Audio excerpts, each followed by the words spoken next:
बहुजन सौरभ, बहुजनांच्या सामाजिक व सांस्कृतिक चळवळीचे मुखपत्र. नमस्ते, जय भीम। मैं एडवोकेट डॉक्टर सिद्धार्थ कामले, दैनिक बहुजन सौरभ का मुख्य संपादक। मित्रों, बहुत सारी खबरें हैं, लेकिन जो प्रायोरिटी की खबरें हैं, जो हमें लगता है कि हमें कुछ ना कुछ उसके ऊपर में भाष्य करना चाहिए, उसी खबरों पे हम लोग ध्यान देंगे। आप लोगों को सभी को मालूम है कि शंकराचार्य का जो अभी स्वामी अभिमुक्तेश्वर शंकराचार्य जो है वहाँ पे, और जिनके ऊपर में यूपी में वहाँ पे आदित्यनाथ और उनके सब गवर्नमेंट ने जिस तरीक़ा से उनको घेरा, तो ये सब सिचुएशंस जो अभी सब कंट्रोल के बाहर में हो गई है, और उसके बाद में सब दिल्ली में चारों मठ के सभी शंकराचार्य का सपोर्ट है उनको, और वो आए हैं। थोड़ी जड़ों के तरफ में यदि जड़ देखा जाए तो आपको पता चलेगा कि जितने भी शंकराचार्य है वो हिंदू धर्म के वो एक ठेकेदार है, या उनको स्वामी है, वो उनके हाथ में पूरा का पूरा हिंदू समाज है। वैसे तो देखा जाए तो हिंदू समाज का और एक बड़ा जो हेडक्वार्टर है वो तो नागपुर ही है, सभी को मालूम है, उसके बारे में नई चीज़ें बताने की ज़रूरत नहीं। लेकिन एक ऐसा कैसा हो गया कि वो उनको जहाँ पे जो शाही स्नान के लिए जो हर साल जाते हैं, इस वक्त रोका गया, उनको बोला परमिशन कहाँ है, ये सब मुझे लगता है ये सब आर्टिफिशियल हुआ है। ये कोई ना कोई तो भी ताकत है जो ये सब चीज़ें करने के लिए उनको मजबूर किया है।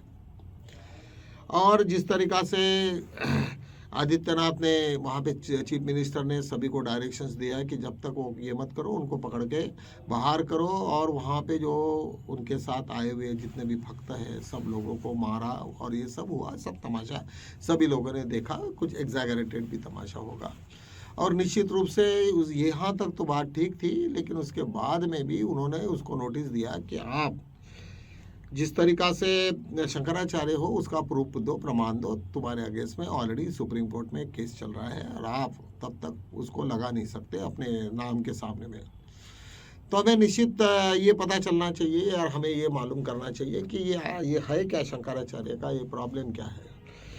जब उसके पीछे में हम लोग इतिहास के कुछ पन्ने पलटते तो हमें पता चलेगा कि जब यहाँ पे बुद्धिज़्म का है वहाँ से हम लोग लेते, उसके पहले तो हिंदुज़्म तो था ही, लेकिन हिंदुज़्म की जड़ें बहुत पुरानी है हमारे देश में, बुद्ध के पहले से है, उसके पहले जैन था, जैन से भी पूर्व है। तो हिंदुज़्म के बहुत सारे जड़ें हैं, और जात का आधार उनके ऊपर में पहले से ही था। जब से ये सेंचुरी के भी पहले से 356 BC, मतलब क्रिस्त के पहले ये हुआ, तब बुद्ध के भी पहले से वो वहाँ पे कास्ट का सिस्टम चल रहा था। आपको शायद मालूम होगा कि दूसरी शताब्दी के पास में एक पुष्पमित्र शुंग ने बुद्ध के जितने भी भंते थे, जो भी प्रचारक थे, उनके सिर काट के वहाँ पे लाने के लिए बहुत ही क्रूरता से बुद्धिज़्म को वहाँ पे ख़त्म करने की कोशिश की, और उसके बाद में बुद्धिज़्म चारों तरफ में फैल गया, बहुत सारे लोग डर पैदा हो गया, और सब लोगों ने जान बचा के अपनी वहाँ पूरे विश्व में फैल गया बुद्धिज़्म। लेकिन बुद्धिज़्म जो फैला वो अच्छा ही हुआ, क्योंकि वो सब के सब लोगों ने पूरे बुद्ध के जो वाणी थी वो सब लेके सब इधर उधर चले गए, लेकिन पूरा का पूरा नहीं नष्ट हुआ, बुद्ध के जड़ें यहाँ पे तब भी मौजूद थी। जब ये उसका सेंचुरी ये ख़त्म हो गया, और ये 8th सेंचुरी में, 8वीं शताब्दी में आदि शंकराचार्य का निर्माण हुआ, और आदि शंकराचार्य ने सभी तरफ में घूम के अपने पीठों की स्थापना की, और वहाँ से फिर दोबारा हिंदुज़्म को प्राप्त किया। हिंदुज़्म की सब जड़ें बनाई हैं, सब तरफ में बड़े बड़े मंदिर बने, और इस तरीक़ा से उनके विस्तार हुआ। ये सब चीज़ें डॉक्टर बाबा साहब आम्बेडकर का, कोलंबो का 1950 का जब वो स्पीच था, उन्होंने कहा, उनको पूछा गया है प्रश्न कि भाई आप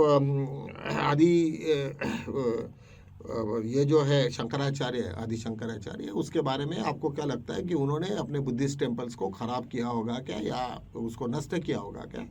तो बाबा साहब स्पष्ट ये कहते हैं कि उसको नकार देते, कि वो कहते हैं कि आदि शंकराचार्य ये बुद्धिस्ट लोग थे, सब उनके गुरु भी बुद्धिस्ट थे, और ये लोगों ने कोई इंजुरी नहीं किया, क्योंकि पुष्पमित्र शुंग ने जिस तरीक़ा से इंजुरी की थी, वहाँ पे जो कत्लेआम हुई थी, उसके बाद में वो नहीं हुआ, और सब लोग पाप को डरने के लिए लगे, सब मतलब थोड़ा सा लोगों को लगा कि नहीं, हिंसा से कुछ नहीं होता, ये सबके ध्यान में आ गया था, और अहिंसा के तरफ में सब लोगों का ये था। और उसके बाद में के सेंचुरी में के बाद में मालूम है कि जब मोगल आए अपने यहाँ, तो उन्होंने वो अपने बल के ऊपर तलवारों के साथ में सब बड़े बड़े राजा और उनके सैन्य के आधार पर, बल के आधार पर सब लोगों का पूरे विश्व में उन लोगों ने अपना फैलाव किया। ये सब इतिहास आप लोग सब लोगों को मालूम है। तो यहाँ पे जो हमारे 4 जब ये पीढ़ बने थे, तब उसी वक्त बने थे, 8th सेंचुरी में ये सब बने थे। वहाँ पे सबसे द्वारका, शिंगरी, पुरी और बद्रीनाथ, ये यहाँ पे हमारे 4 स्थल रहे। और उन लोगों के 4 ये मठाधीश रहे। उनके ये परंपरा रही कि उन लोगों को जब वो जो भी उनका सक्सेसर रहता था, उनका नाम लिख के देते थे, और नाम लिखने के बाद में फिर वो या तो फिर अपना उत्तरदायित्व वो खुद डिसाइड करते थे। ये थी। जब इनका ये चला अभी मुक्तेश्वर का जब वहाँ पे ये हुआ शंकराचार्य बोलने का, तब 2022 में एक रिट पिटिशन फाइल हो गए, और रिट पिटिशन में कहा कि भाई ये लोग नकली है, ये लोग ही नहीं है, असली तो हम है। ऐसे करके एक रिट पिटिशन सुप्रीम कोर्ट में लगा, रिट पिटिशन नहीं, सिविल पिटिशन लगा, और उसके ऊपर में अभी भी वो मैटर वैसे ही पेंडिंग है। और इसके बाद में जब उस दिन का जो प्रकार हुआ इंडिया में, और जो स्नान का, उस वक्त उसके बाद में फिर प्रशासन ने उनको पूछा कि आप उसके प्रमाण दो कि आप कौन हो, आप कैसे आए हो, और आपका शंकराचार्य बनने का क्या था, और आप कैसे अपने आप को प्रमाणित करते हैं। उससे पूरे के पूरे शंकराचार्य बौखला गए, क्योंकि डॉक्टर बाबा साहब आम्बेडकर ने जब कॉन्स्टिट्यूशन लिखा, तब वो पूरा का पूरा इतिहास सब ध्यान में रखते ही कि लिखा, और यहाँ किसी को कोई इम्यूनिटी नहीं, किसी को कोई स्पेशल पावर नहीं, और सब एक जैसा है। केवल गवर्नर को और प्रेसिडेंट ऑफ इंडिया को कुछ हद तक इम्यूनिटी दी, लेकिन अदरवाइज यहाँ पे प्राइम मिनिस्टर रहे या कोई भी मंत्री रहे, कुछ भी रहे, सबके ऊपर में FIR होता है, सभी को जेल में जाना पड़ता है। यहाँ पे अभी यूनिफॉर्मिटी है, हमारे यहाँ सबको मालूम है। अभी ये सिचुएशंस को किस तरीक़ा से हैंडल करते हैं, क्या होता है, क्योंकि शंकराचार्य ने तो दिल्ली में उन्होंने अभी बैठे हो, अभी वो तो सब लोगों को चुनौती दे रहे हैं, सरकार को चुनौती दे रहे हैं। अभी मोदी गवर्नमेंट के सामने में बड़ा प्रश्न है कि अभी आदित्यनाथ वहाँ के चीफ मिनिस्टर ऑफ UP, इनको हटाया जाए या क्या किया जाए। उसके बाद में अभी सब लोगों ने लगे हुए हैं, अभी हिंदुज़म को बचाना है या नहीं बचाना। उसमें 2 टाइप का पॉलिटिक्स हो जाता है। एक तो ये सब सिचुएशन को देखते हुए और बीजेपी का झगड़ा देखते हुए या हिंदुत्व का झगड़ा देखते हुए कांग्रेस भी उसमें जंप किया उन्होंने, और कांग्रेस ने भी अपना इसमें अभी मुक्तेश्वर के बारे में जो भी हमारे ये थे, उनके बारे में अभी रास्ते पे आए। उन्होंने कहा कि नहीं उनके साथ में इस तरीक़ा से बर्ताव और बाकी स्वामी लोगों को मारना वगैरह वगैरह, ये आदित्यनाथ के सरकार ने जो किया उसके हम विरोध में हैं। स्वाभाविक है कि वो पॉलिटिकल पार्टी है, तो और हिंदुज़म के जितने भी फ्रिक्शंस हो जाए, तो एक कांग्रेस की तरफ आ जाए, तो वो तो अपना ये करते हैं। लेकिन हम जब थोड़ा सा और देखते हैं, तो यहाँ पे जो इन लोगों ने जितने भी हमारे यहाँ पे शंकराचार्य हुए हैं, वो शंकराचार्य 2 टाइप में उन लोगों का डिविजन्स है। एक तो ब्राह्मणिकल आइडियोलॉजी को उनको प्रमोट करना है, और जो भी है जात का वर्चस्व, और इन्हीं लोगों ने अपने यहाँ पे कास्ट लाई।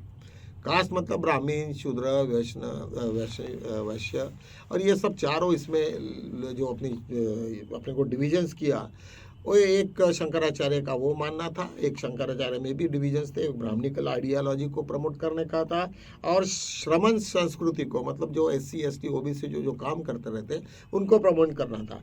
तो ये पहले जो आदि शंकराचार्य थे वो श्रमण संस्कृति से आते थे। वो लोगों ने वो जाति के ऊपर से वो ये हो गए, और जात रहित उन लोगों ने अपनी संस्कृति को डेवलप करने की कोशिश की। लेकिन ये जो शंकराचार्य चारों है, इन लोगों को जाति का, ब्राह्मण जाति को उसको अपहेल्ड करना है। और आज के परिस्थिति में आदित्यनाथ ये ठाकुर समुदाय से आते हैं, और शंकराचार्य वो ब्राह्मण कम्युनिटी से आते हैं। तो ऐसे बीच में इन लोगों का कुछ ना कुछ तो भी बहुत बड़ा फ्रिक्शन चल रहा है। जैसे महाराष्ट्र में भी जो गेम हुआ, सब कुछ तो हो गया, लेकिन यहाँ पे बैठा है उनको, जिनको बैठाना था वही लोग बैठे। तो कहने का मतलब ये है कि ये दोनों की सीधी सीधी लड़ाई है, एक तो ब्राह्मण्स और एक बनिया, ये दोनों के बीच की लड़ाई में अभी ये कौन जीतेगा, किस तरीक़ा से होगा, क्या होगा, ये तो बताना बड़ा मुश्किल है। और इसका अंत क्या होगा ये भी नहीं मालूम। लेकिन मुझे लगता है कि आदित्यनाथ को जाना पड़ेगा, क्योंकि आरएसएस इन दिनों में बड़ी एक्टिव है।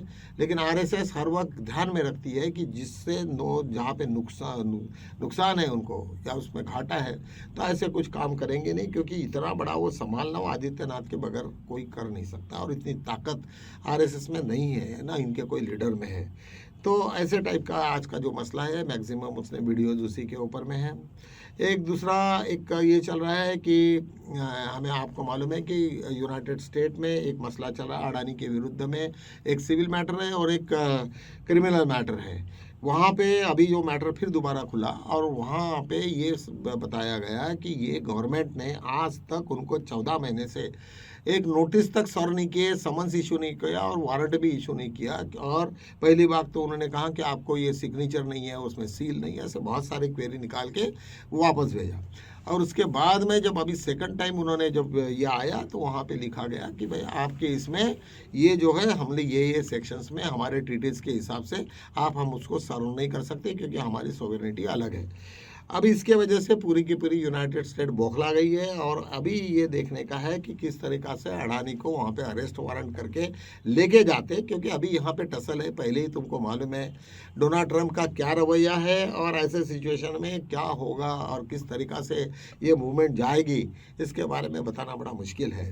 तो मुझे लगता है कि मोदी जी जो खेल रहे हैं, तुम्हें तो मालूम है अभी जिस तरीक़ा से उनका अभी सम्मेलन हुआ है, और वो सम्मेलन में किस तरीक़ा से डावोस में स्विट्ज़रलैंड में, लेकिन मोदी नहीं गए, बाकी सब चीफ मिनिस्टर को वगैरह भेजा। और जिस तरीक़ा से जो खेल सबको मालूम है, मैं अभी मुझे रिपीट नहीं करूँगा मैं सब इसको। ऐसे सिचुएशन में मुझे ऐसा लगता है कि किसी भी वक्त इनकी धड़कनें बढ़ी है, अडानी को यदि उठ के गए तो ये गवर्नमेंट कोलैप्स हो जाएगी, कभी भी कुछ भी हो सकता है। और डोनाल्ड ट्रंप को ये सब बातों में बहुत ही मास्टर मान रहे हो, और सभी पूरे विश्व को उन्होंने इस तकलीफ में डाला है कि सब लोग अभी डरे हुए हैं यूरोप में कि शायद वो अपने शक्ति का प्रदर्शन यूरोप में करे। तो बहुत ही ये, क्योंकि ग्रीनलैंड पे उन्होंने अपना झंडा लगा दिया, और अभी ये झंडा लगाने से पूरे के पूरे यूरोप के पूरे देश उसके अगेंस्ट में लड़े हुए हैं। अभी उस दिन के भी कॉन्फ्रेंस में, वर्ल्ड इकोनॉमिकल सम्मेलन में जिस तरीक़ा से जो तमाशा हुआ, वह सभी लोग इंडिया के पूरे वर्ल्ड देख रहा है, और सब पूरा वर्ल्ड डरा हुआ है ये सब मसलों की वजह से। तो मुझे ये लगता है कि ये सब सिचुएशंस को देखने आज बहुत सारे कुछ इश्यूज थे, लेकिन टाइम की वजह से हम लोग यहीं पर रुकते हैं। कल मिलेंगे हमें नए मुद्दों के साथ में, तब तक के लिए जय भीम।